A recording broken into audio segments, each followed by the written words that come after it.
ஆண்டவரும் இரட்சகருமாய் இயேசு கிறிஸ்துவின் நாமம் மகிமைப்படுவதாக. புனித வெள்ளியானது நம்ம கண்ணீரோடும் வேதனையோடும் இருக்க வேண்டிய ஒரு நாள் அல்ல, அல்லது துக்கத்தோடு அனுசரிக்க வேண்டிய ஒரு நாள் அல்ல. கிறிஸ்து நமக்காக சிலுவையிலே ஏற்கனவே நம்முடைய துக்கத்தையும் நம்முடைய வேதனைகளையும் நம்முடைய கவலைகளையும் எல்லாம் சுமந்து தீர்த்து விட்டார். இன்று நாம் மகிழ்ச்சியோடு ஆண்டவர் நமக்காக நிறைவேற்றினதை நினைவு கூறுகிற நாள், நன்றி சொல்லுகிற நாள், அவருடைய சிலுவையின் மரணத்தின் ஆசீர்வாதங்களை சுதந்திரிக்கிற ஒரு நாளாக இருப்பதாக. ஆண்டவருடைய வார்த்தையிலே 1 கொரிந்தியர் 1:18 நாம் வாசிக்கும் பொழுது, சிலுவை குறித்த உபதேசம் கெட்டு போகிறவர்களுக்கு அது பைத்தியமாக இருக்கிறது, ரட்சிக்கப்படுகிற நமக்கோ அது தேவ பலனாக இருக்கிறது என்று சொல்லப்பட்டு இருக்கிறது. ஒரு உலகத்தில் உள்ள ஜனங்கள் சிலுவையை பார்க்கிறதற்கும் அந்த சிலுவையின் 7 வார்த்தைகளை தியானிக்கிறதற்கும் ஆண்டவருடைய பிள்ளைகளாக இருக்கிற நீங்களும் நானும் அந்த தேவனுடைய வார்த்தையை, அந்த சிலுவையில் இயேசு சொன்ன வார்த்தைகளை தியானிக்கிறதற்கும் ஒரு வித்தியாசம் இருக்க வேண்டும். அந்த சிலுவை என்பது ஒரு சாபத்தின் சின்னமாக, கொடுமையான ஒரு தண்டனைக்காக பயன்படுத்தப்பட்ட ஒரு கருவியாக இருந்தது.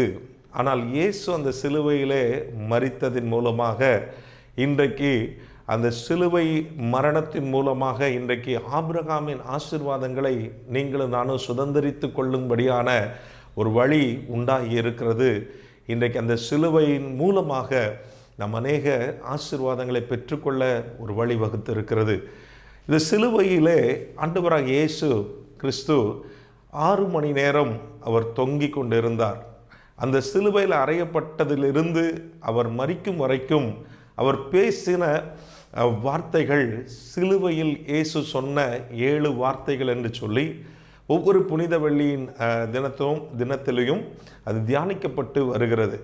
இன்றும் கூட இந்த 7 வார்த்தைகளை குறித்து நம்முடைய ஊழியத்தில் உதவி செய்கிற ஒவ்வொருவரும் பல விதங்களில் உங்களோடு பேச இருக்கிறார்கள். அதில் முதலாவது வார்த்தையை பற்றி பேசுகிற ஒரு வாய்ப்பை அடியனுக்கு கர்த்தர் கொடுத்ததற்காக கர்த்தரை துதிக்கிறேன். அந்த வார்த்தை நான் உங்களுக்கு முன்பாக கொண்டு வர விரும்புகிறேன். லூக்கா எழுதின சுவிசேஷம் 23ஆம் அதிகாரம் 34ஆம் வசனத்தில் இவ்விதமாய் நாம் பார்க்கிறோம்.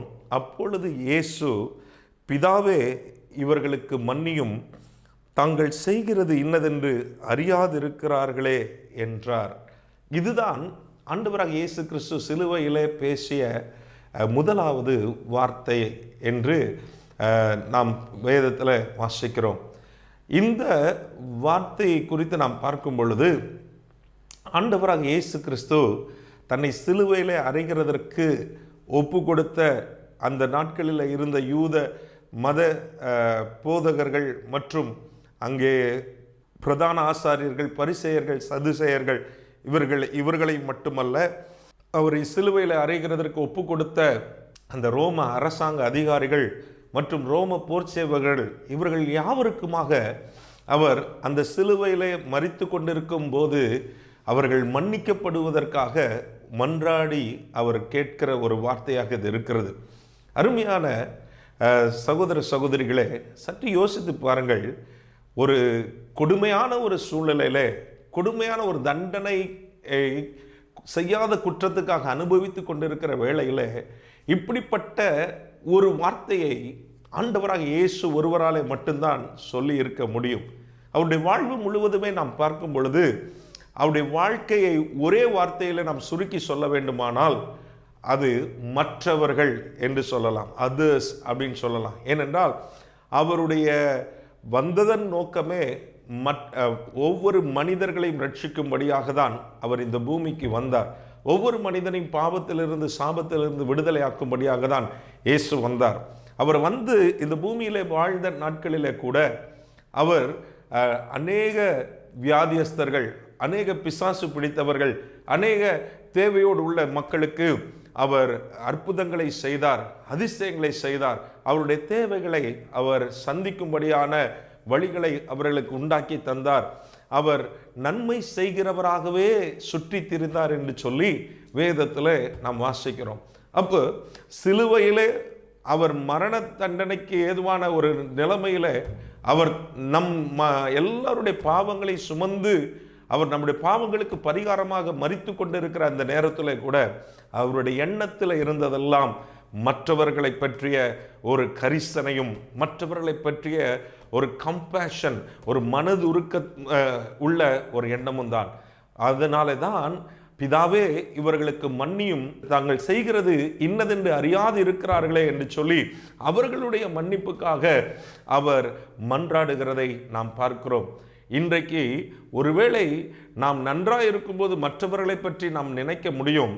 ஆனால் நாமே ஒரு கொடூரமான ஒரு நிலைமையில் இருக்கும் பொழுது மற்றவர்களை குறித்து நம்முடைய சிந்தையிலே நாம் எண்ணம் கொள்ள முடியுமா என்பது கேள்விக்குறியான ஒரு விஷயம்தான். ஆனால் இயேசு கிறிஸ்து அவருடைய வாழ்வு முழுவதுமே மற்றவர்களை குறித்த ஒரு கரிசனை உள்ள, மனிதர்களை குறித்த ஒரு கரிசனை உள்ள, மனிதர்களுடைய பாவத்திலிருந்து சாபத்திலிருந்து அவர்களை விடுதலையாக்க வேண்டும் என்கிறதான ஒரு எண்ணம் உள்ள, ஒரு நோக்கமுள்ள ஒரு வாழ்க்கையாக இருந்தது. கடைசி வரைக்கும் அதை அவர் நிறைவேற்றுகிறார் என்று சொல்லி பார்க்கிறோம். அது மாத்திரமல்ல, இந்த வார்த்தை குறித்து யோசித்து பார்க்கும் பொழுது அவர் எவ்வளவு ஒரு சிறந்த ஒரு முன்மாதிரியை காண்பித்திருக்கிறார் என்று சொல்லி நாம் பார்க்க முடியும். சாதாரணமாக ஒரு நன்மை செய்கிறவர்களுக்கு நாம் அல்லது நட்பு பாராட்டுகிறவர்களுக்கு நாம் என்ன செய்வோம்? அவருடைய குற்றங்களை சகித்து கொள்வோம், பொறுத்து கொள்வோம். ஆனால் அதே நேரத்தில் நமக்கு தீமை செய்கிறவர்களுக்கு நாம் சகிக்க வேண்டும், அவர்கள் செய்த தீமையை மன்னிக்க வேண்டும் என்கிற ஒரு சிறந்த ஒரு மாதிரியை ஆண்டவராகிய இயேசு கிறிஸ்து அந்த சிலுவையிலே தொங்கிக் கொண்டிருக்கிற அந்த நேரத்தில் கூட தம்முடைய சீஷர்களுக்கும் அவரை நம்புகிற ஒவ்வொருவருக்கும் அவர் காண்பிக்கிறார். இந்த மன்னிப்பின் ஒரு தன்மைதான் அவரை ஒரு உன்னதமான ஒரு தேவனுடைய குமாரனாக நாம் அறிந்து கொள்ள, அவருடைய குணாதிசயங்களை புரிந்து கொள்ள நமக்கு உதவி செய்கிற ஒன்றாக இருக்கிறது. இந்த ஒரு மன்னிக்கிற ஒரு குணாதிசயம்தான் அவருடைய பிள்ளைகளாக இருக்கிற நமக்கும் அந்த சுபாவங்களை நாம் பெற்றுக்கொள்ள உதவி செய்கிறது. கிரஹாம் ஸ்டெயின்ஸ் என்கிறதான ஒரு மிஷனரி ஆஸ்திரேலியா தேசத்திலிருந்து குடும்பத்தோடு ஒரிசா மாநிலத்துக்கு வந்து அங்கே இருக்கிறதான குஷ்டரோகிகள் மத்தியில் ஊழியம் செய்கிறார். அங்கே அவர் ஊழியம் செய்கிறதை விரும்பாத சிலர் அவரையும் அவருடைய 2 மகன்களையும் ஒரே இரவிலே அவர்கள் சுட்டெரித்து போடுகிறார்கள். அப்படிப்பட்ட நபர்களை பிடித்து நீதிமன்றத்தில் நிறுத்தி இவர்களை குறித்து என்ன நினைக்கிறீர்கள், என்ன செய்ய வேண்டும் என்று விரும்புகிறீர்கள் என்று சொல்லி அவருடைய மனைவிடத்தில் கேட்ட பொழுது அவர்கள் சொன்ன ஒரு காரியம், நான் அவர்களை மன்னிக்கிறேன் என்று சொன்னார்கள். இந்த பெரிய ஒரு பெருந்தகையான ஒரு குணம் எங்கே இருந்து வந்தது? அவர்களுக்கு ஒரு முன்மாதிரியாக 2000 வருஷங்களுக்கு முன்பாக ஆண்டவராக இயேசு கிறிஸ்து இவ்விதமாக அவர் செய்திருக்கிறார். அவரை சிலுவையில் அடித்த ரோம போர் செய்வர்கள், ரோம அதிகாரிகள் அவரை சிலுவையில் அறைய வேண்டும் என்று சொன்ன அந்த யூத மத குருக்கள், அவர்களை சார்ந்த ஜனங்கள் எல்லாருக்காகவும் அவர் மன்றாடி ஒரு சிறந்த முன்மாதிரியை காண்பித்திருக்கிறார். இன்றைக்கு அதே முன்மாதிரியை பின்பற்றுகிறவர்களாக நாம் ஒவ்வொருவரும் காணப்பட வேண்டும் என்று இயேசு நம்மிடத்திலேயும் அவர் எதிர்பார்க்கிறார், விரும்புகிறார் என்பதை மனதில் கொள்வோம். மூன்றாவதாக ஒரு காரியத்தை நான் சொல்ல விரும்புகிறேன். இந்த ஆண்டவராக இயேசு கிறிஸ்து மன்னிக்கிற தெய்வமாக இருக்கிறார். அவர் ஒவ்வொருவரும் மேலும் மனதுருகிற தேவனாக இருக்கிறார். நம்முடைய பாவங்கள் எல்லாம் இரத்தாம்பரத்தை போல சிவப்பா இருந்தாலும், நம்முடைய பாவங்கள் எல்லாம் பயங்கரமான பாவங்களாக இருந்தாலும் அதை உறைந்த மலையின் வெண்மையை போல அவர் மாற்றுகிறார். நம்மை மன்னித்து நம்மை ஒரு புதிய மனிதனாக மாற்றுகிறார். இந்த மன்னிப்பை தரக்கூடிய ஒரே ஒரு தெய்வம் இயேசு ஒருவர் மாத்திரம்தான். ஒவ்வொரு மனிதனுடைய பாவங்களை மன்னிக்கிறதற்கு அதிகாரம் உள்ள ஒரு தெய்வமும் இயேசு ஒருவர் மாத்திரம்தான் என்பதை வேதாகமம் நமக்கு கற்றுக் கொடுக்கிறது. அது மாத்திரமல்ல, அந்த பாவத்தில் நாம பாவிகளாக இருக்கிறோம், நாம சமாதானம் இல்லாமல் இருக்கிறோம், தேவனை விட்டு தூரமான ஒரு நிலைமையில் இருக்கிறோம். அவர் நம்மை மன்னித்து அவர் ஏற்றுக்கொள்ளுகிறார். நம்முடைய பாவங்களை அவர் கழுவி நம்மை சுத்திகரிக்கிறார், நம்மை பரிசுத்தமாக்குகிறார். அவருடைய பிள்ளையாக அவர் ஏற்றுக்கொள்ளுகிறார். நமக்கு ஒரு ரட்சிப்பை கொடுக்கிறார், நமக்கு ஒரு மறுவாழ்வை கொடுக்கிறார், நம்மை நீதிமான்கள் ஆக்குகிறார், நம்மை சுத்திகரித்து பரிசுத்தவான்களாக ஆக்குகிறார். நமக்கு ஒரு மேலான ஒரு வாழ்வை நாம் இந்த பூமியிலே வாழும்படியாக அவர் நமக்கு உதவி செய்கிறார். இந்த இயேசு மிக மிக நல்லவர். அவர் அன்புள்ளவர், அவர் மன்னிக்கிறவர், அவர் நீடிய சாந்தமும் மிகுந்த கிருபையும் உள்ளவர், அவர் இரக்கத்திற்கு முடிவே இல்லை, அவர் எவரையும் மன்னிக்கிற ஒரே ஒரு தெய்வமாக இருக்கிறார். இதை கேட்டுக்கொண்டிருக்கிற அருமையான சகோதரனே, சகோதரியே, உங்களுடைய வாழ்க்கையில கூட நீங்கள் இந்த இயேசுவை போல ஒரு நல்ல ஒரு முன்மாதிரியான வாழ்க்கை வாழ முடியும். இந்த இயேசு எப்படி மற்றவர்களை குறித்தே கரிசனை உள்ளவராக ஒரு தன்னலமற்ற ஒரு வாழ்க்கை வாழ்ந்தவரோ அதே போல நீங்களும் உங்க வாழ்க்கையை நீங்க வாழ முடியும். இந்த இயேசு தருகிற மன்னிப்பை நீங்களும் பெற்றுக்கொள்ள முடியும். நீங்கள் எந்த நிலைமையில இதுவரைக்கும் வாழ்ந்திருந்தாலும் பரவாயில்லை, ஆனால் இனி உங்க வாழ்க்கையில இந்த இயேசுவிடத்தில் நீங்கள், இயேசுவே என் பாவத்தை மன்னியும், என்னுடைய பாவம் இரத்தாம்பரத்தை போல சிவப்பாக இருக்கு, இரத்தத்தை போல சிவப்பா இருக்கு, அதை உறைந்த மலையின் வெண்மையை போல மாற்ற உங்களால் முடியும் என்று நான் கேள்விப்படுகிறேனே. என் பாவங்களை மன்னியும், என்னை ஒரு ரட்சியும், என்னை ஒரு புது மனிதனாய் மாற்றும், என்னை உம்முடைய நீதியால என்னை நீதிமானாய் ஆண்டவரே நான் காணப்பட உதவி செய்யும்.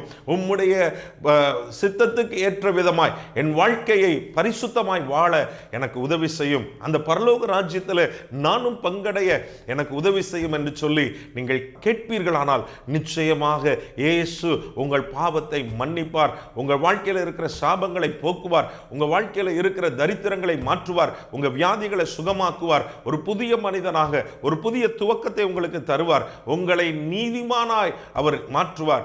நீங்கள் ஆண்டவரை விட்டு, ஆண்டவரை அறியாத, உண்மையான ஆண்டவரை அறியாத, உண்மையான மெய் தேவனை அறியாத நீங்கள் நிலைமையில தூரமாக, அவருக்கு உங்களுக்கு சம்பந்தமே இல்லாத நிலைமையில வாழ்ந்து கொண்டிருக்கலாம். ஆனால் இந்த இயேசு அவரை நீங்கள் விசுவாசிக்கும் பொழுது, ஏற்றுக்கொள்ளும் பொழுது, அவருடைய தன்மைகளை உங்க வாழ்க்கையில அவருடைய மன்னிப்பை நீங்கள் பெற்றுக்கொள்ளும் போது அவருடைய பிள்ளைகளாக நீங்கள் மாறலாம். அவருக்கும் உங்களுக்கும் ஒரு தகப்பன் பிள்ளை என்கிற உறவிலே அந்த ஆண்டவரோடு நீங்கள் உறவாட முடியும். அந்த இயேசுவின் பிள்ளையாக நீங்கள் மாற முடியும். அந்த இயேசு உங்க வாழ்க்கையை ஆசீர்வாதமாய் மாற்ற முடியும். இதை கேட்கிற உங்களை இந்த புனித வெள்ளி தினத்தொன்று அந்த ஆண்டவருடைய அன்பு தொடுவதாக, அந்த ஆண்டவருடைய மன்னிக்கிற தன்மை உங்க வாழ்க்கையில வெளிப்படுவதாக, அந்த ஆண்டவருடைய மன்னிப்பை நீங்களும் பெற்றுக்கொள்வீர்களாக, அந்த ஆண்டவர் தருகிற ஒரு நிறைவான வாழ்வை நீங்களும் பெற்றுக்கொள்வீர்களாக, ஒரு பூரண சமாதானம், ஒரு விடுதலை உள்ள ஒரு வாழ்வு, ஒரு சமாதானம் நிறைந்த வாழ்வு, ஒரு வியாதி வந்தாலும் அதை தாண்டி சுகம் பெற்றுக்கொள்ளக்கூடிய ஒரு நிலையிலே உங்களுக்கு உதவி செய்யக்கூடிய ஒரு ஆண்டவர் இருக்கிறார். உங்க வாழ்க்கையின் எல்லா சாபங்கள் முறிக்கப்பட்ட ஒரு நிலைமையில ஒரு நிறைவான ஒரு வாழ்வை நீங்கள் வாழ முடியும். அவர் சொல்லும்போது அவருடைய நாமத்தின் மேல் விசுவாசம் உள்ளவர்களாய் அவரை ஏற்றுக்கொள்ளுகிறவர்கள் எத்தனை பேர்களோ அத்தனை பேர்களும் தேவனுடைய பிள்ளைகளாகும்படி அதிகாரம் கொடுக்கிறேன் என்று சொல்லுகிறார். அவர் அதிகாரம் கொடுக்கிற ஒரு தேவன், உங்களை ஏற்றுக்கொள்ளுகிற தேவன், உங்களை அரவணைக்கிற தேவன், உங்களை மன்னிக்கிற தேவன், உங்களுக்கு என்று ஒரு பெரிய ஒரு நிறைவான வாழ்வை நீங்கள் பெற்றுக்கொள்ளும்படியாக அவர் அந்த சிலுவையிலே அத்தனை பாடுகளை வேதனைகளையும் சகித்துக் கொண்டு நம்முடைய பாவங்களை சுமந்து கொண்டு அவர் மரித்தார், அவர் அடக்கம் பண்ணப்பட்டார், 3ஆம் நாளில் உயிரோடு எழுந்தார். இந்த மன்னிக்கிற தேவனை உங்களுடைய ஆண்டவராக நீங்கள் ஏற்றுக்கொள்ளலாம், உங்க சொந்த இரட்சகராக நீங்கள் ஏற்றுக்கொள்ளலாம். அவர் உங்களை ஆசீர்வதிப்பார். இந்த நல்ல வாய்ப்புக்காக நன்றி சொல்லுகிறேன். ஒரே ஒரு நிமிடம் கண்களை மூடி நாம் ஜெபிக்க போகிறோம். எல்லாரும் சேர்ந்து நாம் ஜெபிப்போம். கிருபை நிறைந்த அன்பு நிறைந்த எங்கள் தேவனே, உம்முடைய குமாரனாகிய இயேசுவின் நாமத்தில் உம்முடைய சமூகத்தில் வருகிறோம். அந்த குமாரனாகிய இயேசு கிறிஸ்து ஆண்டவரே எங்களை ஆண்டவரை குறித்து கவலை உள்ளவராய், கரிசனை உள்ளவராய், எங்களை குறித்து அக்கறை உள்ளவராய், எங்களை ரட்சிக்கும்படியாக, எங்களை பாவத்திலிருந்து, சாபத்திலிருந்து, அடிமைத்தனத்திலிருந்து, பலவிதமான வியாதியிலிருந்து ஆண்டவரே எங்களை விடுவிக்கும்படியாக அந்த சிலுவையிலே தன்னுடைய ஜீவனையை கொடுத்ததற்காக ஆண்டவரே நாங்கள் உம்மை நன்றியோடு உம்மை துதிக்கிறோம், உம்மை ஸ்தோத்திரிக்கிறோம். ஒரு கடைசி வரைக்கும் ஆண்டவரே மற்றவர்களை குறித்த கரிசனையோடு, மற்றவர்களை குறித்ததான ஆண்டவரே அக்கறையோடு, ஆண்டவரே மனதுருக்கத்தோடு அவர் ஆண்டவரை வாழ்ந்து காட்டினாரே, அந்த சிறந்த மாதிரியை நாங்களும் பின்பற்ற எங்களுக்கு உதவி செய்யும்படியாக நாங்கள் ஜெபிக்கிறோம். இலவசமாய் இயேசு தருகிற அந்த பாவ மன்னிப்பு, அந்த ரட்சிப்பு, அதற்கு பிறகு உள்ள மேலான ஒரு வாழ்வு, ஆண்டவரே ஒரு பரிசுத்தமான ஒரு வாழ்வு, அதற்கு பிறகு உள்ள பரலோக ராஜ்யம், இதெல்லாவற்றையும் ஆண்டவர் அந்த இயேசு கிறிஸ்துவின் மூலமாக நாங்களும் பெற்றுக்கொள்ள எங்களுக்கு உதவி செய்யும்படி நாங்கள் ஜெபிக்கிறோம். நானே வழியும் சத்தியமும் ஜீவனுமா இருக்கிறேன், என்னாலே அல்லாமல் ஒருவனும் பிதாவினிடத்தில் வரான் என்று சொல்லி அவர் சொன்ன அந்த வார்த்தைகளை நினைவு கூர்ந்து ஆண்டவரே அந்த வழியானவரை, அந்த அந்த சத்தியமானவரை, எங்களுக்கு ஜீவனானவரை எங்கள் ஆண்டவராக இரட்சகராக ஏற்றுக்கொள்ள எங்களுக்கு ஒவ்வொருவருக்கு நீர் உதவி செய்யும். இதை கேட்கிற ஒவ்வொருவரையும் ஆசீர்வதியும். இயேசுவின் மூலம் கேட்கிறோம் ஜீவனுள்ள நல்ல பிதாவே. ஆமென், ஆமென், ஆமென். God bless you. கர்த்தர் உங்களை ஆசீர்வதிப்பாராக.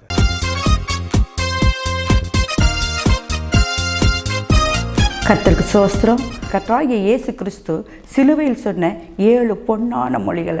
2வது வசனம் லூக்கா 23:43 அதிகாரம் வசனத்தில் சொல்லப்பட்டிருக்குது.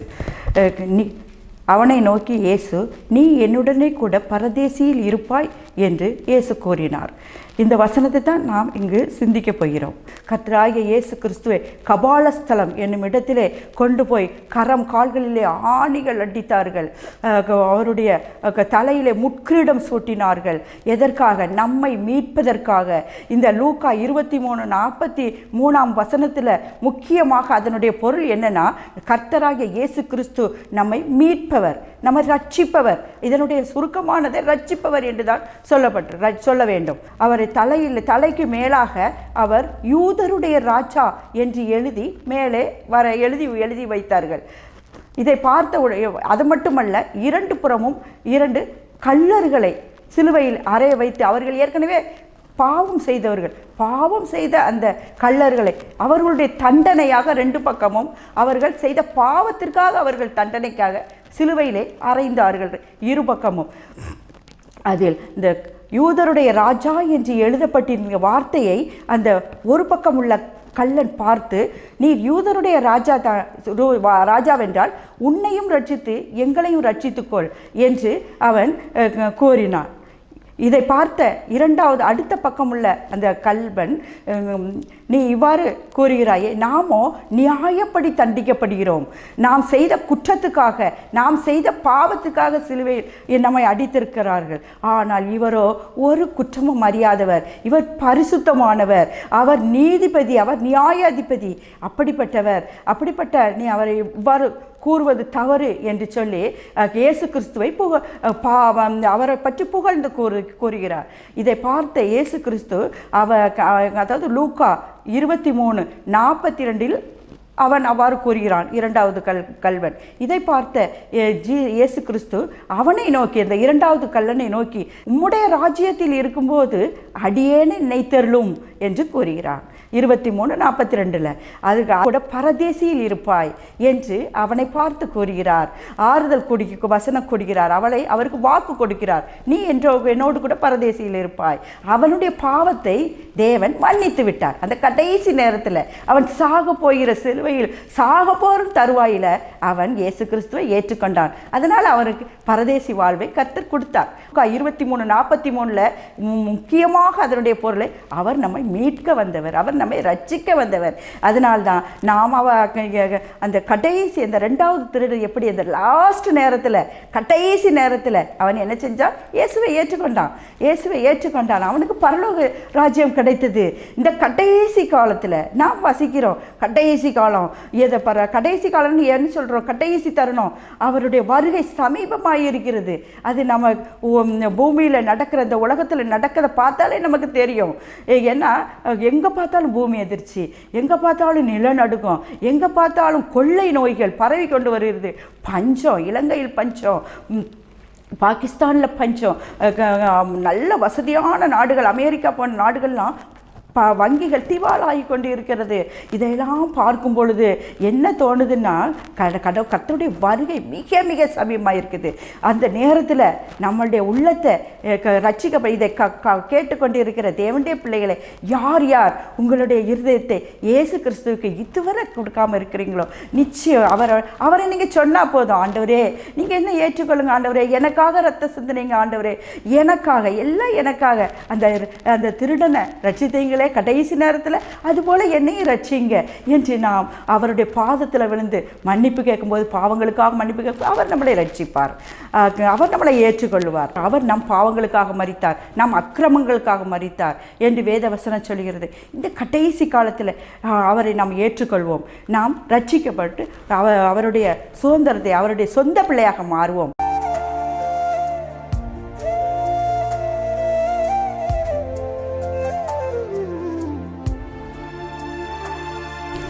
கர்த்தருடைய நாமம் மகிமைப்படுவதாக. இயேசு கிறிஸ்து சிலுவையில் சொன்ன அந்த 3வது வசனத்தை தியானிக்க இருக்கிறோம். யோவான் 19வது அதிகாரம் 26-27 வசனம். அப்பொழுது இயேசு தம்முடைய தாயை அருகே நின்ற தமக்கு அன்பான சீஷனையும் கண்டு தம்முடைய தாயை நோக்கி, ஸ்ரீயே, இதோ உன் மகன் என்றார். பின்பு அந்த சீஷனை நோக்கி, அதோ உன் தாய் என்றார். அந்நேரம் முதல் அந்த சீஷன் அவளை தன்னிடமாக ஏற்றுக்கொண்டார். நம்ம பார்க்குறோம், சிலுவையின் அடியில் அவருடைய தாயார் ஒரு பக்கமும் யோவான் ஒரு புறமும் நிற்கிறதையும் அவர் இயேசு பார்த்து அவரிடம் இயேசு கிறிஸ்து இந்த வார்த்தையை சொல்லுகிறார், இதோ உன் தாய். தாயிடம், ஸ்ரீயே, இதோ உன் மகன் என்கிறார். நாம் இதிலிருந்து என்ன பார்க்கிறோம் என்றால், இயேசு கிறிஸ்து கொடிய மரண உபாதையில் இருந்த போதும் கூட தன் பெற்றோர் மீது, தன் தாயின் மீது அதிக அக்கறையும் கரிசனையும் கொண்டிருந்தார் என்று பார்க்கணும். பிரியமானவர்கள், இதை பார்த்து கொண்டு இருக்கிற நீங்களும் கூட உங்களை பெற்றோரை கனம் பண்ணுகிறீர்களா? பூமியிலே உன் வாழ்நாள் நீடித்திருப்பதற்கு உன் தாயின் தகப்பனையும் நீ கனம் பண்ணுவாயாக என்று. அதே போல் நீதிமொழிகள் 20:20 சொல்லுகிறது, தன் தாயை தூஷிக்கிறவனுடைய தீபம் காரிருளில் அணைந்து போகும் என்று. அப்படி தாயை தூஷிக்கிறவர்கள், தகப்பனை தூஷிக்கிறவர்கள் சபிக்கப்பட்டவர்கள் என்று வேதம் சொல்லுகிறது. இயேசு கிறிஸ்து இந்த முதலாம் வாக்குத்தத்தமான கற்பனையை தான் கொடுத்தது மாத்திரமல்ல, அதை நிறைவேற்றும் காட்டினார் என்று சிலுவையில் நாம் பார்க்கிறோம். பெற்றோர் என்று சொல்லும்போது தன்னுடைய சொந்த பெற்றோர் உடன்பிறப்புகள் மாத்திரமல்ல, தன்னுடைய கணவனுடைய அல்லது மனைவியினுடைய பெற்றோர் உடன் பிறந்தவர்களும் இதில் அடங்குவார்கள். சிலர் தன்னுடைய சொந்த பெற்றோரையும் உடன் பிறந்தவர்களையும் நேசிக்கிற அளவு தன்னுடைய கணவனை அல்லது மனைவியுடைய பெற்றோரை நேசிப்பதில்லை, அவர்களுக்கு முக்கியத்துவம் கொடுக்கறதில்லை என்று பார்க்கிறோம். அவர்களை அற்பமாய் பார்ப்பார்கள், அற்பமாய் அவர்களை நடத்துவார்கள். சில வேளையில் அவருடைய அன்பாய் கூட பேசுகிறதில்லை. அப்படியெல்லாம் இயேசு கிறிஸ்து சொல்லியிருக்கிறார், நம்ம குடும்ப உறவுடன் பட்சபாதம் இல்லாத அன்பை நாம் செலுத்த வேண்டும் என்று. அப்பொழுது நம்ம கிறிஸ்துவின் கற்பனையை நிறைவேற்றுகிறவர்களாக இருக்கிறோம். 1 தீமோத்தேயு 3:8 சொல்லுகிறது, ஒருவன் தன் சொந்த ஜனங்களையும் தன் வீட்டாரையும் விசாரியாமற் போனால் அவன் விசுவாசத்தை மறுதளித்தவனும் அவன் அவிசுவாசிலும் கெட்டவனாக இருக்கிறான் என்று வேதம் சொல்லுகிறது.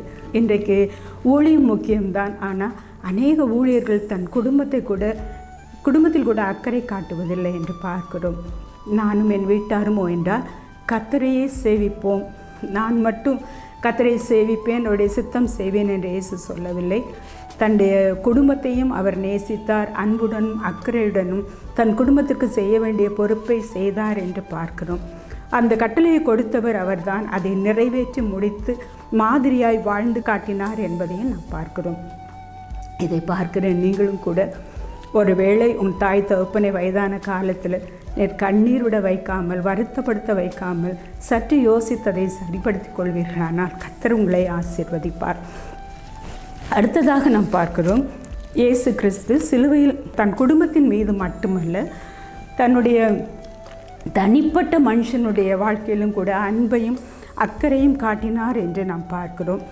பேதுரு சொல்கிறார், நசரேயனாகிய இயேசுவை தேவன் பரிசுத்த ஆவியினாலும் வல்லமையினாலும் அபிஷேகம் பண்ணினதுனால அவர் நன்மை செய்கிறவராயும் பிசாசின் வல்லமையில் அகப்பட்ட யாவரையும் குணமாக்குகிறவராயும் சுற்றி திரிந்தார் என்று அவர் சொல்லுகிறார். நம்ம எப்படி குணமாக்குகிறது என்று பார்க்கும்போது, கிறிஸ்தவர்களாகிய நாம் காட்டுகிற அன்பும் கரிசனையும் உலகத்தார் காட்டுகிற அன்பையும் கரிசனையும் காட்டிலும் வித்தியாசமானது. நாம் காட்டுகிற அன்பும் கரிசனையும் குணமாக்கும் வல்லமை கொண்டதாக இருக்கிறது என்று பார்க்கிறோம். இயேசு கிறிஸ்து எப்படி சிலுவையில் இருந்த போதும் கூட தன் தாயுடைய இருதயத்தை எப்படி ஹீல் பண்ணினார், சுகமாக்கினார் என்று பார்க்க முடியும். லூக்கா 2:35 பார்க்கிறோம், சிமியோன் மூலமாக மரியாளுக்கு முன்னறிவிக்கப்பட்டது, உன் இருதயத்தை ஒரு பட்டயம் உருவி போகும் என்று 33 ஆண்டுகளுக்கு முன்பாக முன்னறிவித்திருந்தார். அந்த சம்பவத்தை தான் இந்த நாட்களில் இன்றைக்கு அவங்க நேரடியாக அதை பார்க்குறாங்க. தன் மகனுடைய கொடூர அந்த மரண உபாதையில் அவர் படுகிற கஷ்டங்கள், உபத்திரவங்கள், தவிப்புகளை பார்த்து அந்த தாய் கண்ணீர் வடிக்கிறதை பார்க்கிறோம். சிலுவை அடிய விட்டு அவங்க போக முடியாமல் தன் பிள்ளையண்டையில் நிற்கிறதை பார்க்கணும். அவருக்கு 7 சகோதரர்கள் இருந்தார்கள் என்று வேத வல்லுநர்கள் சொன்னால் கூட ஒருவர் கூட அவரோடு இருக்கவில்லை என்றோ மரியாள் மாத்திரம் தன் பிள்ளையை விட்டு விலகாமல் இந்த இடத்துல நிற்கிறதை பார்க்கிறோம். அவருடைய இருதயத்தின் காயத்தை ஆற்றும்படியாக இயேசு கிறிஸ்து அருகில் இந்த சீஷனை பார்த்து இதோ உன் தாய் என்று சொல்லி, தன் தாயை பார்த்து அதோ உன் மகன் என்று சொல்லி அவருடைய காயங்களை ஆற்றுகிறார். யோவானும் அந்த நேரம் முதல் அந்த தாயை தன்னிடமாய் ஏற்றுக்கொண்டார் என்று பார்க்கிறோம். இறுதி வரைக்கும் யோவான் அந்த மரியாளை பார்த்து கொண்டார் என்றும் அவர்கள் இருவருடைய கல்லறையும் அருகருகே இருக்கிறதாகவும் வேத வல்லுநர்கள் சொல்லுகிறார்கள். அப்படி கடைசி வரைக்கும் இயேசு கிறிஸ்து கொடுத்த பொறுப்பை யோவான் உண்மையாய் நிறைவேற்றினார் என்று பார்க்கிறோம். அடுத்ததாக இயேசு கிறிஸ்து இந்த சிலுவையின் மூலமாக புதிய உறவை ஏற்படுத்தினார் என்றும் கூட நம்ம பார்க்கிறோம். இப்படி நம்மை சுற்றிலும் கூட அதிகமான பேர், வயதானவர்கள் தன் பிள்ளைகளுடைய அன்பையும் ஆதரவையும் இழந்து டோட்டலாக நொறுங்கி போனவர்கள் எத்தனையோ பேர் நம்மை சுற்றி இருக்கிறார்கள், தெருக்களில் இருக்கிறார்கள். அப்படிப்பட்டவர்களை தூக்கி எடுத்து நாமும் அவர்களுக்கு ஆதரவு காட்டும்போது அவருடைய இருதயத்தை நாம் கீழ் பண்ணுகிறோம். சுகம் என்று சொல்லும்போது ஒரு மனிதனுடைய சரீரத்தில் மாத்திரமல்ல, ஆவியில் காயப்பட்டு இருக்கிறான், ஆத்மாவில் சரீரத்தில் காயப்பட்டு இருக்கிறான், இமோஷன்ஸ்லேயும் கூட காயப்பட்டு இருக்கிறான். நாம் அவர்களை குணமாக்க தேவன் கொடுக்கிற சந்தர்ப்பத்தை பயன்படுத்தி கொண்டு அவர்களை காயங்களை ஆற்றும்போது கிறிஸ்துவின் கற்பனையை நாம் நிறைவேற்றுகிறோம். சிலுவையிலே அவரும் அதைத்தான் செய்தார். தன் தாயுடைய இருதயத்தின் காயத்தை ஆற்றினார் என்று பார்க்கிறோம். இதைத்தான் சால்வேஷன் ஆர்மியிலையும் கூட மோட்டோவாக எடுத்துக்கொண்டு சூப் சால்வேஷன் என்று சொல்லி அவர்கள் இன்றைக்கும் அந்த காரியங்களை செய்து கொண்டே இருக்கிறார்கள். அதே போல் அன்னை தெரேசாவுடைய காரியத்திலும் கூட கிறிஸ்துவின் உண்மையான அன்பு வெளிப்பட்டதை நாம் பார்க்கிறோம். நாமும் கூட அந்த கிறிஸ்துவின் அன்பை எப்படி உண்மையாய் நாம் வெளிப்படுத்த முடியுமோ தேவன் அதை நம்மிடம் எதிர்பார்க்கிறார். அதற்காகவே நம்மை ரட்சித்து அபிஷேகம் பண்ணி இருக்கிறார். நம்மை தவிர வேறு யாரும் இந்த காரியத்தை செய்ய முடியாது. அதனால் ஆண்டவர் நம்மிடம் இந்த அன்பையும் கரிசனையும் மற்றவர்களிடம் வெளிப்படுத்தும்படி தேவன் விரும்புகிறார். நாம் இதை கேட்கிற நாம் எப்படி இருக்கிறோம் என்று யோசித்து பாருங்கள். அடுத்ததாக சிலுவையில் புதிய உறவை தேவன் ஏற்படுத்தி கொடுத்தார் என்று பார்க்கிறோம். புதிய உறவு என்று சொல்லும்போது யோவானுக்கும் மரியாளுக்கும் உலக பிரகாரமான எந்த ஒரு சம்மந்தமும் இல்லை. அவர் இயேசுவை ஏற்றுக்கொண்டு பிள்ளையானது நிமித்தம் ஆவிக்குரிய உறவை தேவன் சிலுவையின் மூலமாக ஏற்படுத்தி கொடுத்தார். அதைத்தான் எபேசியர் 2:19 சொல்கிறது. இனி நீங்கள் அந்நியரும் பரதேசிகளுமாயிராமல் பரிசுத்தவான்களுடைய ஒரே நகரத்தாரும் தேவனுடைய வீட்டாருமாய் இருக்கிறீர்கள் என்று. ஒரே ஐக்கியமாக ஜாதி மத பேதம் இல்லாதபடிக்கு, படித்தவன் படிக்காதவன், ஏழை பணக்காரன் என்ற வித்தியாசம் இல்லாதபடிக்கு ஒருவரோடு ஒருவர் அன்பாய் ஐக்கியமாய் நாம் அன்பை பரஸ்பரமாய் பகிர்ந்து கொள்வதிலும் நற்கிரியை செய்கிறதிலும் இன்னும் கனம் பண்ணுவதை முந்திக் கொள்கிறதிலும் இருக்க வேண்டும் என்று வசனம் சொல்லுகிறது. இப்படிப்பட்ட நற்கிரிகளை நாமும் செய்ய தேவன் நம்மை எதிர்பார்க்கிறார். அவருடைய சித்தத்தின்படி செய்கிறவர்கள் அவருக்கு தாயும் தகப்பனும் அவருடைய சகோதரமாக இருக்கிறார்கள் என்று வசனம் சொல்லுகிறது. இதை பார்த்து கொண்டு இருக்கிற நீங்கள் நம்மை சுற்றிலும் இருக்கிற எத்தனை பேருக்கு இந்த கிறிஸ்துவின் அன்பை வெளிப்படுத்துகிறீர்கள் என்று நாம் யோசித்து பார்க்க வேண்டும். அதே போல் உண்மையாய் நம்முடைய பெற்றோரை நேசிக்கிறோமா? அவர்களுக்கு செய்ய வேண்டிய கடமைகளை உண்மையாய் கிறிஸ்து சிலுவையிலும் கூட அதை நிறைவேற்றினது போல நாம் செய்கிறோமா என்று யோசித்து பாருங்கள். வயதான காலத்தில் அவர்கள் வருத்தப்பட்டு கண்ணீர் வடிக்க விடாமல் சற்று யோசித்து அந்த காரியத்தை நீங்கள் சரி செய்து கொண்டால் கர்த்தர் உங்களை ஆசீர்வதிப்பார்.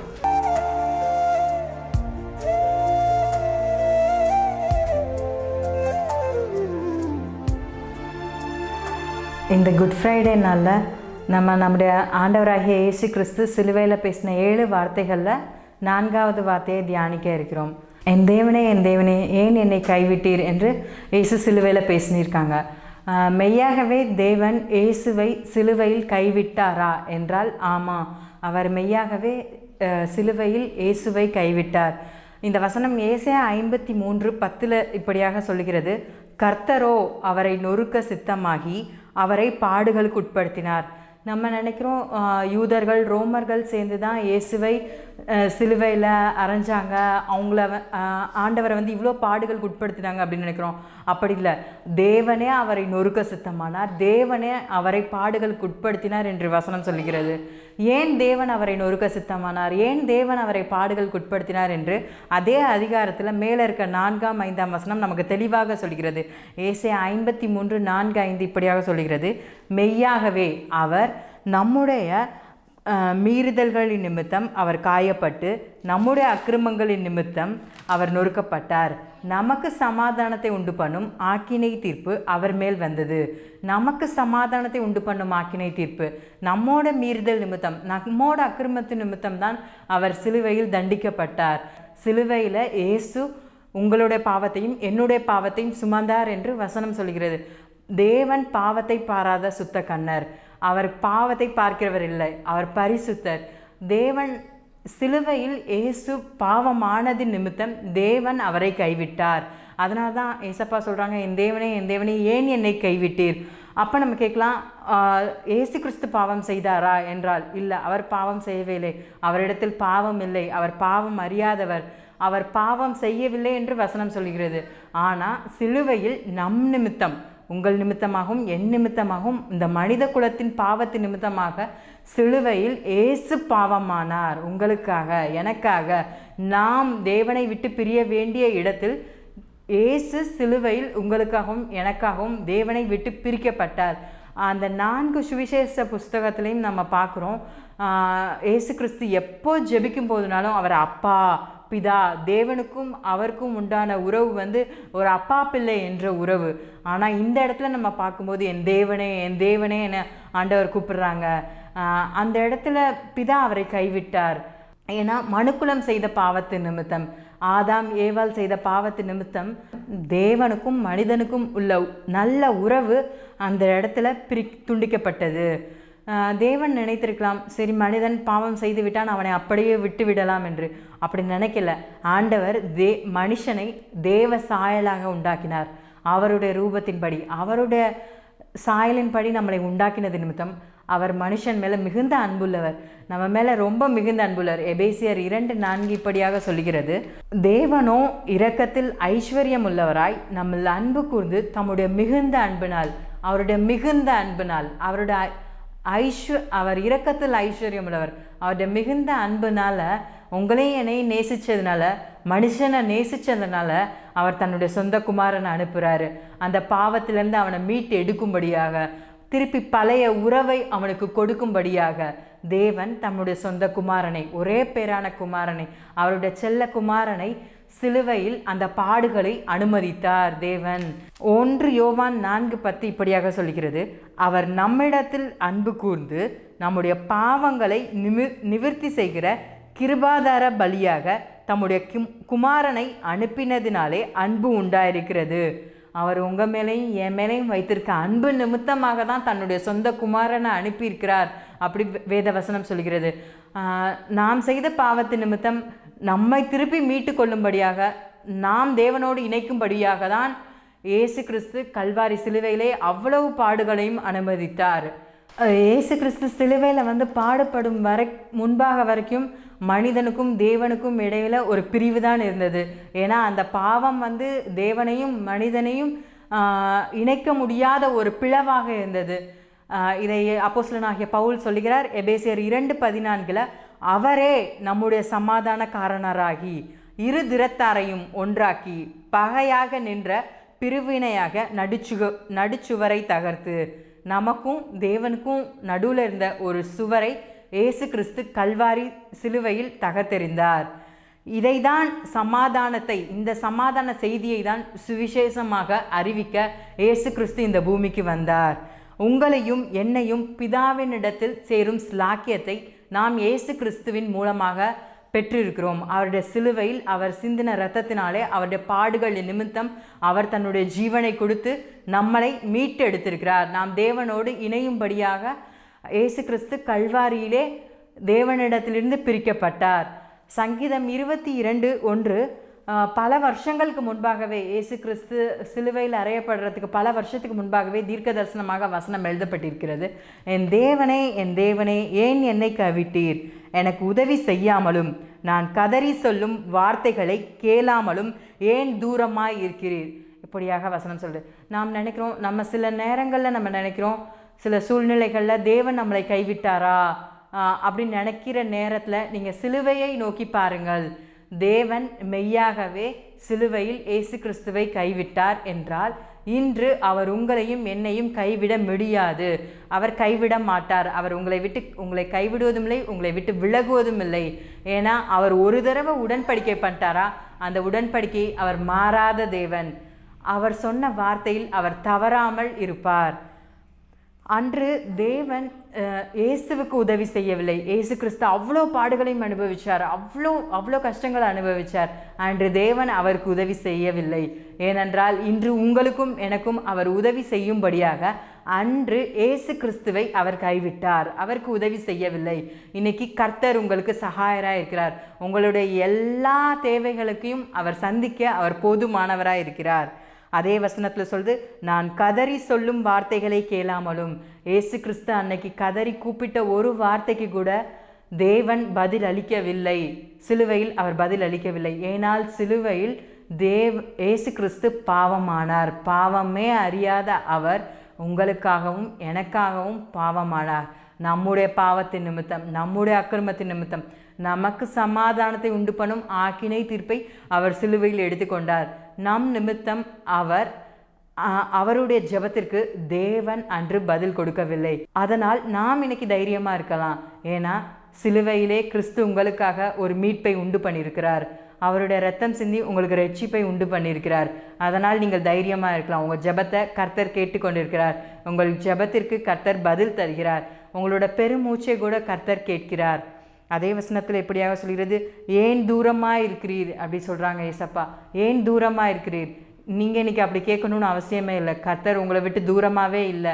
கர்த்தர் தம்மை நோக்கி கூப்பிடுகிற யாவருக்கும் அவர் சமீபமாக இருக்கிறார். கர்த்தர் இன்று உங்கள் பட்சத்தில் இருக்கிறார். தேவன் உங்களோடு இருக்கிறார். தேவனுக்கும் உங்களுக்கும் உண்டான உறவை இயேசு கிறிஸ்து பலப்படுத்தி இருக்கிறார். அவர் உங்களையும் தேவனையும் இணைத்திருக்கிறார். இன்று நீங்கள் அவரை அப்பா என்று கூப்பிடுகிற ஸ்லாக்கியத்தில் இருக்கிறீர்கள். அவர் உங்களையும் தேவனையும் இணைத்திருக்கிறார். அப்பா பிதாவே என்று கூப்பிடுற புத்திர சுவிகாரத்தின் ஆவியை நாம் பெற்றிருக்கிறோம். ஆதலால் நாம் தைரியமாக இருப்போம். கர்த்தர் நம்மளை விட்டு விலகுவதும் இல்லை, அவர் கைவிடுவதும் இல்லை, நம்மை நேசிக்கிறார். ஆமென்.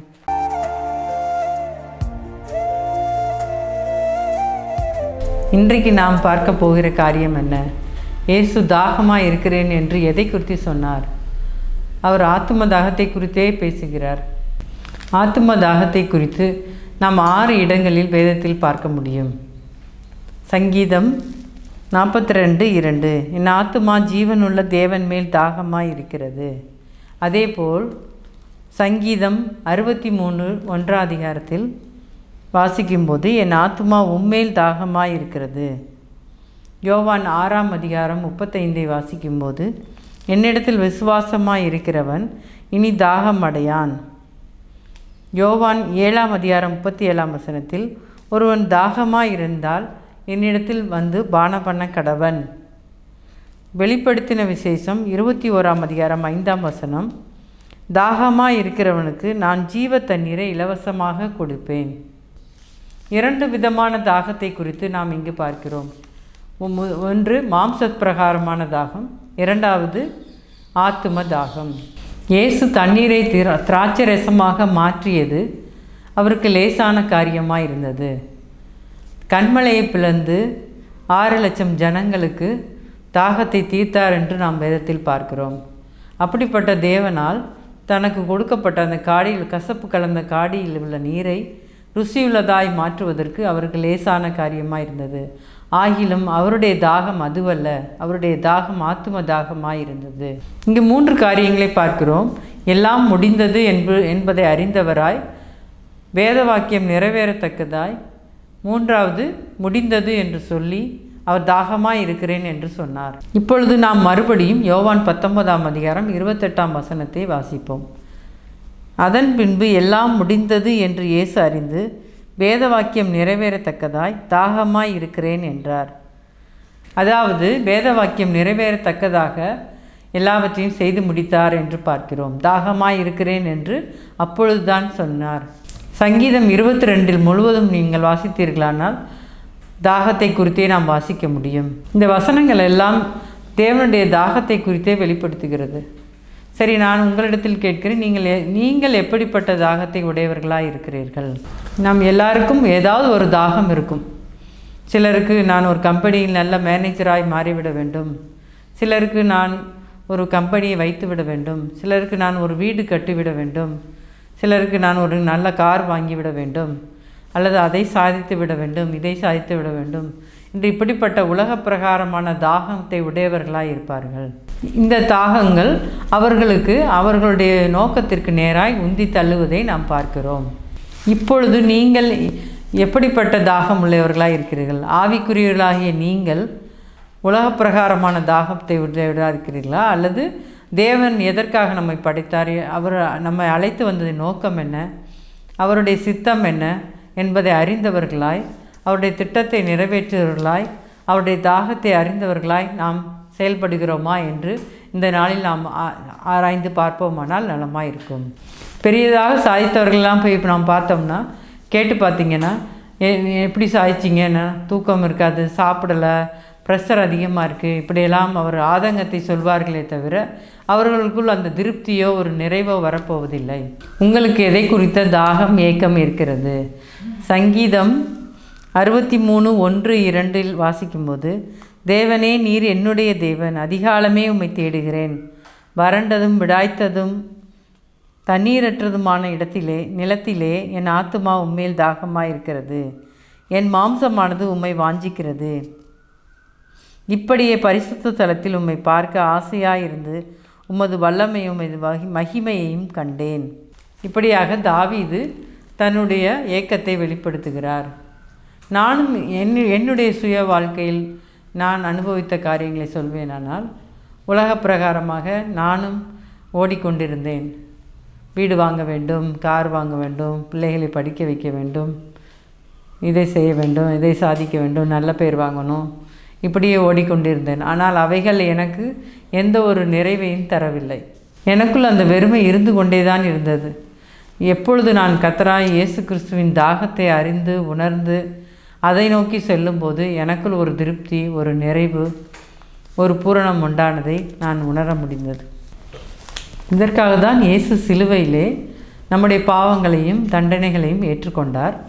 பிதாவாகிய தேவனுக்கும் இயேசு கிறிஸ்துவுக்கும் சிலுவையிலே பிரிவு உண்டாயிற்று. அந்த சில நிமிடங்களை அவர் தாங்க முடியாமல், பிதாவே உம்மேல் தாகமாக இருக்கிறேன் என்று கூப்பிட்டார். இப்படி தான் நம்முடைய வாழ்க்கையிலும் நாம் ஒரு நிமிட பொழுது கூட தேவனை விட்டு பிரிகிற அனுபவங்கள் இல்லாதபடிக்கு, இயேசு கிறிஸ்துவை விட்டு பிரிகிற அனுபவம் இல்லாதபடிக்கு பரிசுத்த ஆவியான உதவியோடு நாம் தேவனை தேடுகிறவர்களாய் மாற வேண்டும். ஆனால் நாம் என்ன செய்வோம்? நம் சுய முயற்சியில் எதையாவது செய்துவிட வேண்டும் என்று நாம் ஓடுகிறோம். நாம் பாவத்தில் ஈடுபட்டு இதே மதுபானத்தை அருந்தினால் அதன் மூலம் நமக்கு ஒரு திருப்தி வந்துவிடும், தாகம் தீர்ந்துவிடும். தீய வழிகளில் சென்று அதன் மூலம் தாகத்தை தீர்த்து கொள்கிறோம். அல்லது ட்ரக்ஸ் எடுத்தால் அதன் மூலம் தாகம் தீர்ந்துவிடும். விபச்சார காரியங்களில் ஈடுபடுவதனால் அதனால் தாகம் தீர்ந்துவிடும். அல்லது சண்டை போடுவதனால் எதையாவது கேட்டு விட வேண்டும், அப்பொழுதுதான் எனக்கு திருப்தியாகும் என்று கேட்பதினால் நம்முடைய தாகம் தீர்ந்தும். ஆனால் இவைகள் எல்லாம் நமக்கு தோல்வியையும் வெறுமையுமே கொண்டு வரும். அருமையானவர்களே, அதனால் நாம் இயேசு கிறிஸ்து நமக்கு கற்றுக் கொடுத்தது போல அவரை தேடுகிறவர்களாய், அவரை முழு மனதோடு வாஞ்சிக்கிறவர்களாய் அவரை தேடுவோமாக. அப்படி தேடும் பொழுது நாம் பிதாவின் சித்தத்தை நிறைவேற்றுகிறவர்களாய், தாகத்தை தீர்க்கிறவர்களாய் மாறிவிடுவோம்.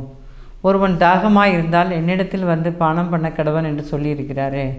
அப்படிப்பட்ட தேவனை நாம் முழு மனதோடு தேடும் பொழுது அவர் நமக்கு ஒரு பெரிய விடுதலையும், நம்மை கொண்டு அநேகரை ரட்சிப்புக்குள் நடத்தவும் தேவன் நமக்கு வல்லமையும் பலனையும் தருவார். இயேசு சிலுவையில் தொங்கின போது தாகமாய் இருக்கிறேன் என்று தன்னை ஒப்பு கொடுத்தார். ஆனால் உயிர்த்தெழுந்த பொழுதோ ஜீவனுள்ள தேவனாய், மகிமையின் தேவனாய், பிறருடைய தாகத்தை தீர்க்கிறவராய் வெளிப்பட்டார். நாமும் கிறிஸ்துவுக்குள் நாம் மரித்து ஜீவனுள்ள தேவனுக்கு சாட்சியுள்ளவர்களாய், பிறருடைய தாகத்தை தீர்க்கிறவர்களாய் நாமும் முன்னேறி செல்வோமாக. அவருடைய வருகைக்கு காத்திருக்கிறவர்கள் நாம் மட்டும் அவருடைய வருகையில் காணப்படாதபடிக்கு அநேகரை தேவன் அண்டைக்கு சேர்க்கிறவர்களாய் நாம் மாறுவதற்கு நம்ம ஒப்பு கொடுப்போமாக. இந்த நாளில் அப்படிப்பட்ட தீர்மானத்தை எடுத்து தேவனுக்கு பிரியமான காரியங்களை செய்வோம்.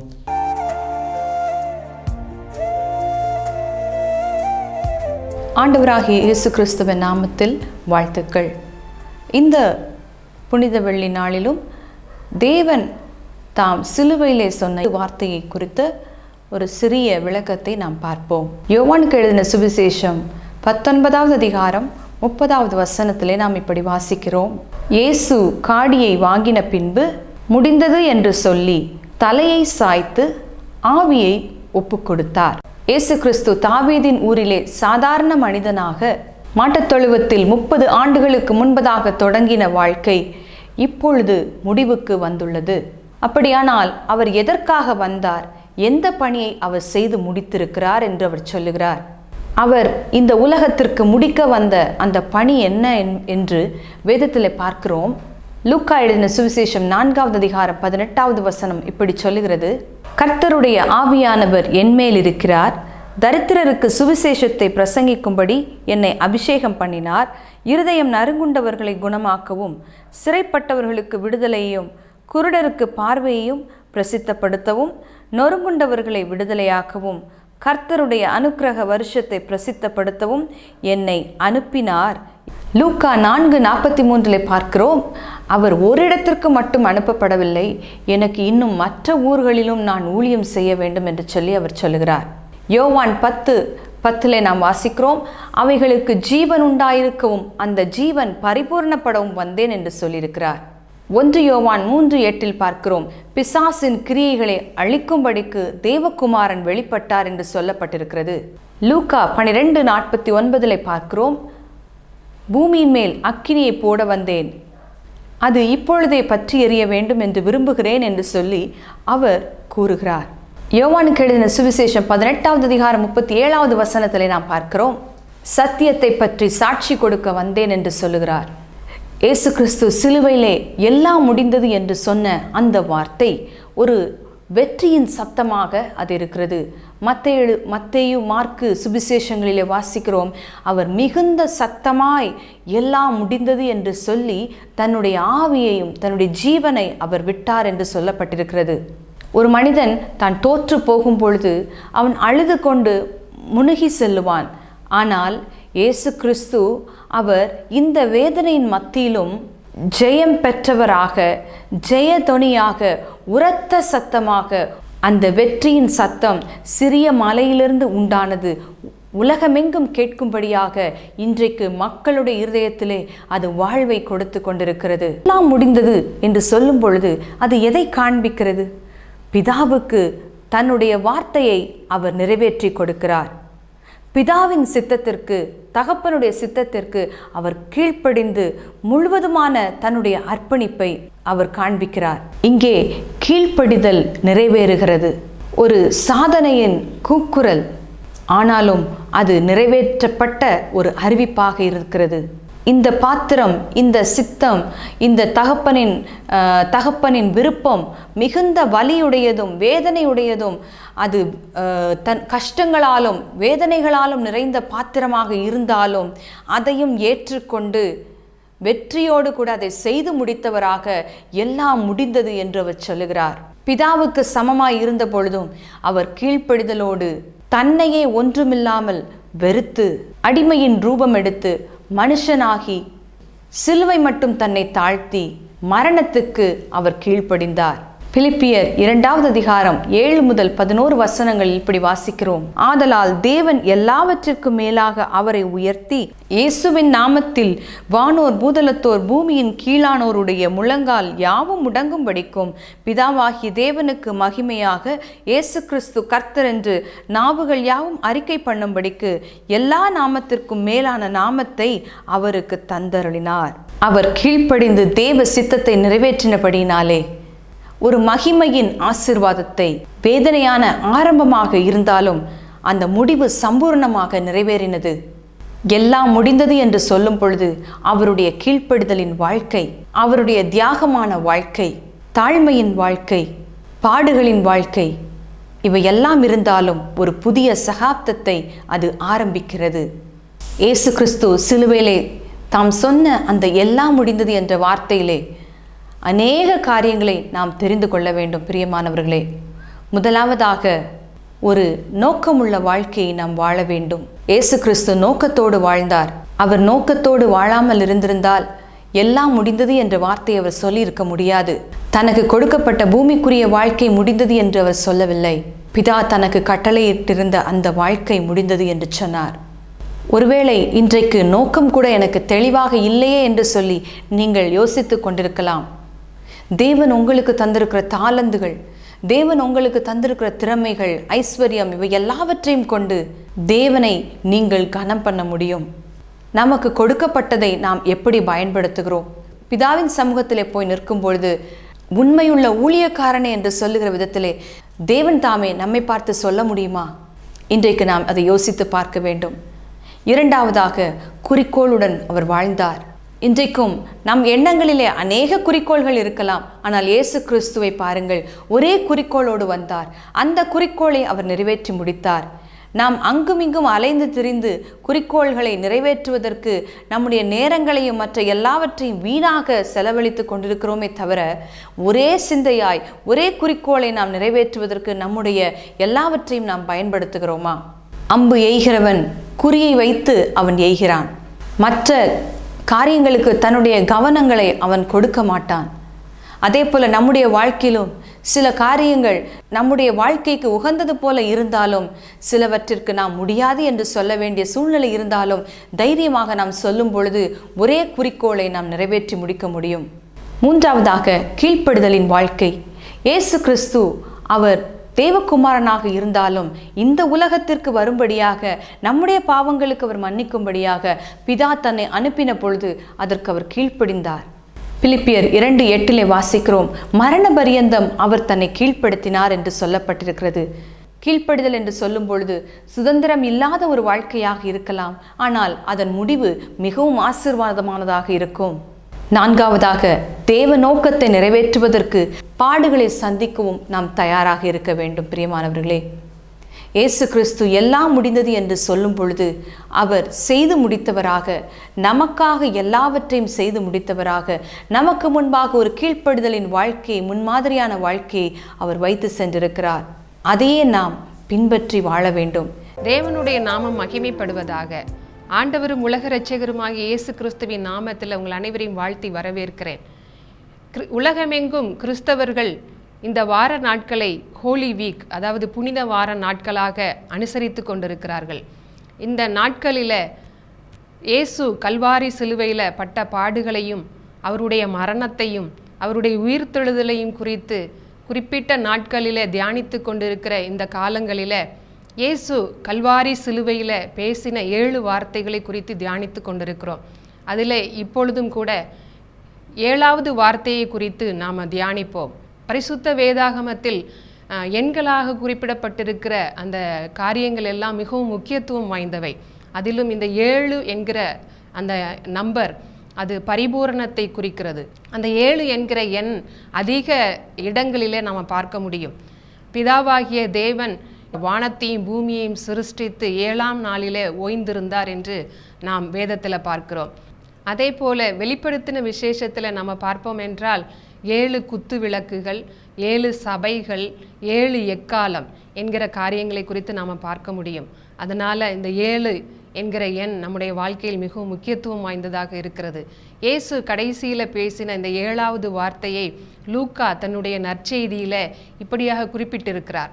23வது அதிகாரம் 46வது வசனத்தை நீங்கள் வாசிப்பீர்கள் என்றால், பிதாவே உம்முடைய கைகளில் என் ஆவியை ஒப்புவிக்கிறேன், பிதாவே உம்முடைய கைகளில் என் ஆவியை ஒப்புவிக்கிறேன் என்று இயேசு கல்வாரி சிலுவையில் ஏறக்குறைய அந்த நாளில் 6ஆம் மணி நேரத்திலிருந்து 9ஆம் மணி நேரம் வரைக்கும் அவர் கல்வாரி சிலுவையில் 2 கைகளிலும் கால்களிலும் ஆணிகளால் அறையப்பட்டவராய், தன்னுடைய மாம்சத்தில் கசையடிகளால் வாதிக்கப்பட்டு மரண தருவாயில் இருக்கிற சூழ்நிலையில் கல்வாரி சிலுவையில் தன்னுடைய அந்த மரண கோலத்தில் இந்த 7வது வார்த்தையை அவர் சொல்லுகிறார். இந்த 7வது வார்த்தையில் நம்ம பார்க்கும்போது அவர் எங்கிருந்து வந்தாரோ, அதாவது பிதாவினிடத்திலிருந்து வந்தவர், மாம்சமாகி இந்த பூமியில் வந்த இயேசு கிறிஸ்து தன்னுடைய காரியங்கள் எல்லாவற்றையும் செய்து முடித்தவராய் இந்த நேரத்தில் தன்னுடைய ஆவியை தேவனுடைய கரங்களில் ஒப்புவிக்கிறதை நாம் பார்க்கலாம்.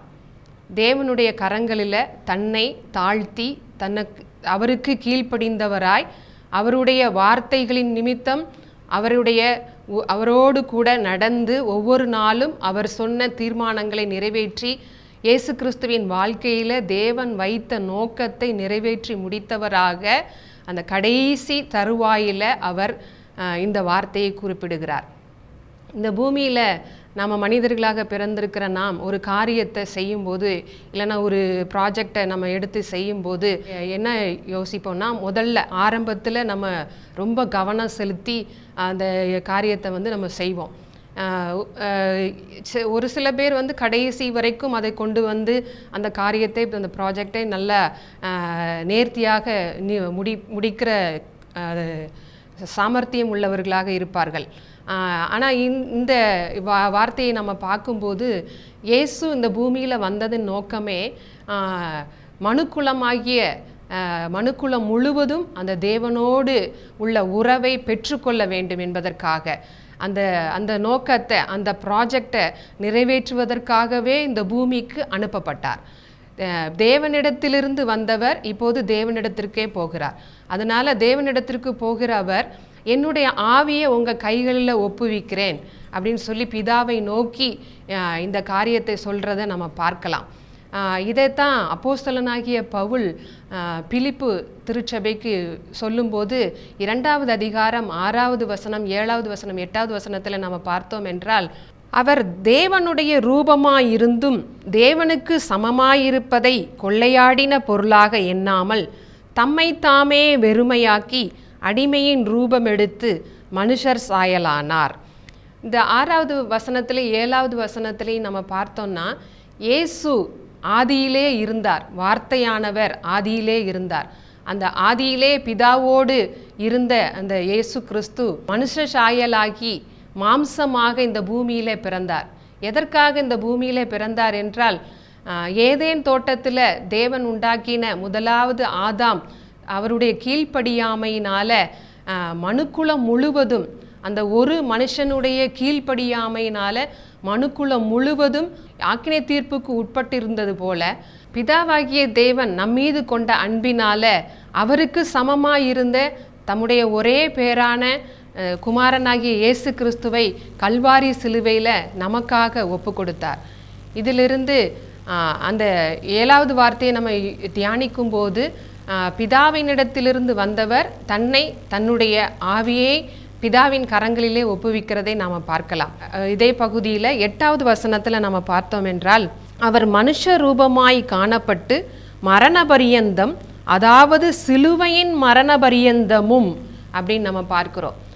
இயேசு நான் சொன்னது போல கல்வாரி சிலுவையில் மிகுந்த சரீரத்தில் மிகுந்த வேதனையோடு பல மணி நேரங்களாக கரங்களை விரித்தவராய் தொங்கிக் கொண்டிருக்கிற போது, தலையில் முள்முடி சுமந்து ஒரே சரீரம் முழுவதும் இரத்த கோலத்தில் அவர் தொங்கிக் கொண்டிருக்கிற போது இயேசு இந்த வார்த்தையை கூறுகிறார்.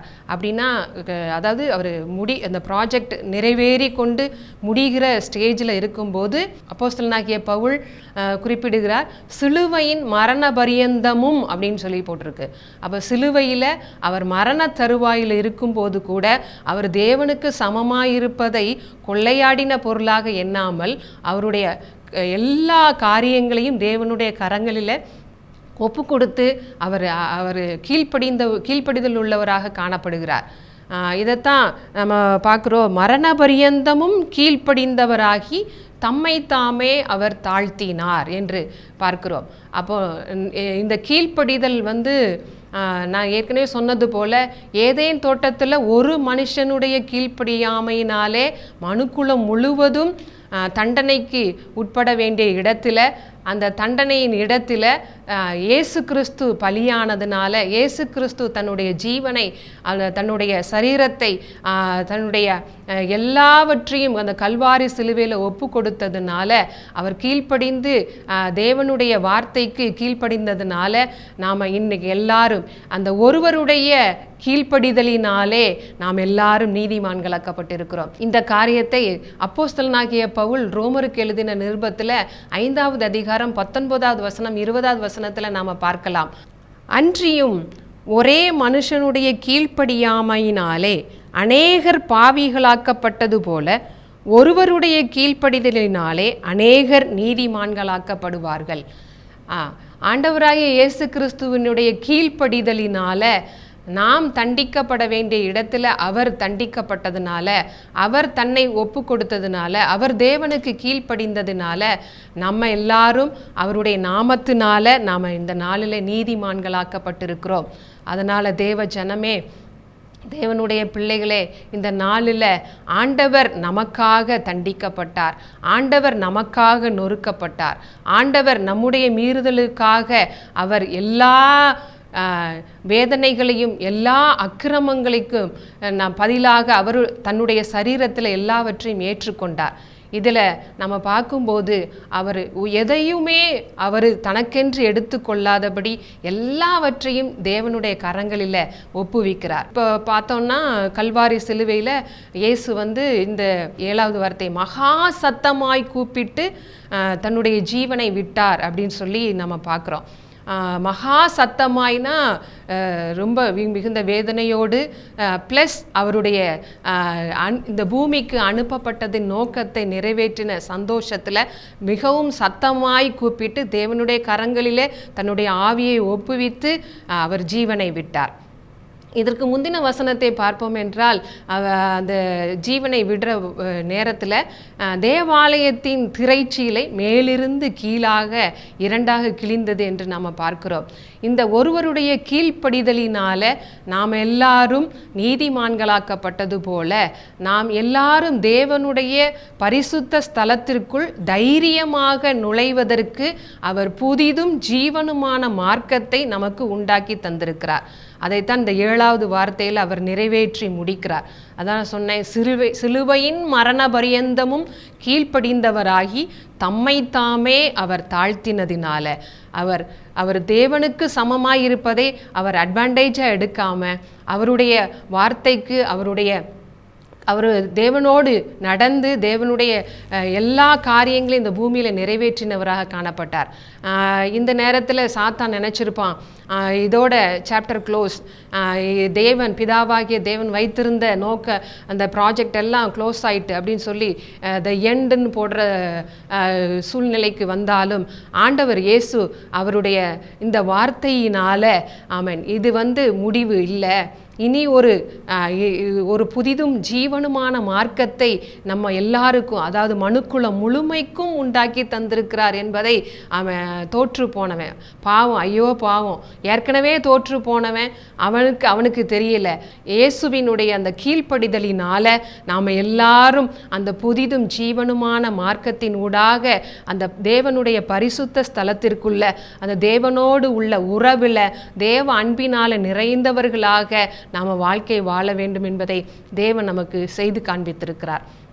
அதனால் தேவ ஜனமே, தேவனுடைய பிள்ளையே, அவன் இந்த நாளில் நீ எந்த சூழ்நிலையில் இருந்தாலும் அவன் இந்த காரியம் எனக்கு முடியவே இல்லை, வெகு நாட்களாக நான் ஜபித்து கொண்டே இருக்கிறேன், எனக்கு ஒரு பதிலும் கிடைக்கல, என் வாழ்க்கையில் அவன் இதுக்கு இப்படித்தான் நான் கொண்டு போகணும் போல அப்படின்னு சொல்லி நீ நினைத்து கொண்டிருக்கலாம்.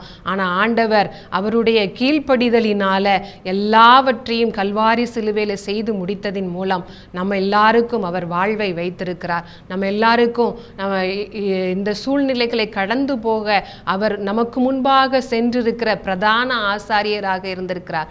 இந்த புதிதும் ஜீவனுமான மார்க்கத்தை நம்ம வேத பகுதியில் பார்க்க வேண்டும் என்றால், எபிரேய ஆக்கியோன் தன்னுடைய நிருபத்தில் 10வது அதிகாரம் 19வது வசனம் 20வது வசனத்தில் இவ்வாறாக குறிப்பிடுகிறார். ஆகையால் சகோதரரே, நாம் பரிசுத்த ஸ்தலத்தில் பிரவேசிப்பதற்கு இயேசுவானவர் தமது மாம்சமாகிய திரையின் வழியாய் புதிதும் ஜீவனுமான மார்க்கத்தை நமக்கு உண்டு பண்ணினபடினால் அந்த மார்க்கத்தின் வழியாய் பிரவேசிப்பதற்கு அவருடைய இரத்தத்தினாலே நமக்கு தைரியம் உண்டாயிருக்கிறபடியினாலும் என்பதை பார்க்கிறோம். அதனால் தேவ பிள்ளையே, நீ எதை குறித்தும் கவலைப்பட வேண்டாம். எதை குறித்தும் எந்த ஒரு காரியமாக இருந்தாலும் சரி, உங்களுடைய எதிர்காலமாக இருந்தாலும் சரி, உங்களுடைய கற்ப திறந்து பிள்ளை பெறுவதற்கு ஏதுவான காரியங்களாக இருந்தாலும் சரி, எப்படிப்பட்ட நீங்கள் இந்த சூழ்நிலையில் இருந்தாலும், ஒருவேளை இந்த ஆண்டவரை இயேசு கிறிஸ்துவை இதுக்கு முன்னால் எனக்கு தெரியாது அப்படின்னு சொல்லி நீங்கள் இருந்தாலும், இந்த நாளில் நான் உங்களுக்கு ஒரு புதிய ஒரு காரியத்தை சொல்ல விரும்புகிறேன். இந்த இயேசுவை நம்பும்போது நம்ம மேலே இருக்கிற தண்டனையை, நம்ம மேலே இருக்கிற சாபத்தை அவர் ஏற்றுக்கொண்டபடியினால நமக்கு ஒரு புதிய வாழ்க்கையை, ஒரு புதிய மார்க்கத்தை அவர் கல்வாரி சிலுவையில் நமக்கு ஏற்படுத்தி தந்திருக்கிறார் என்பதை இந்த விசேஷித்த நிகழ்ச்சியின் மூலமாக நான் உங்களுக்கு அறிவிக்கிறேன். அதனால் நீங்கள் எதை குறித்தும் கலங்க வேண்டாம், எதை குறித்தும் பயப்பட வேண்டாம்.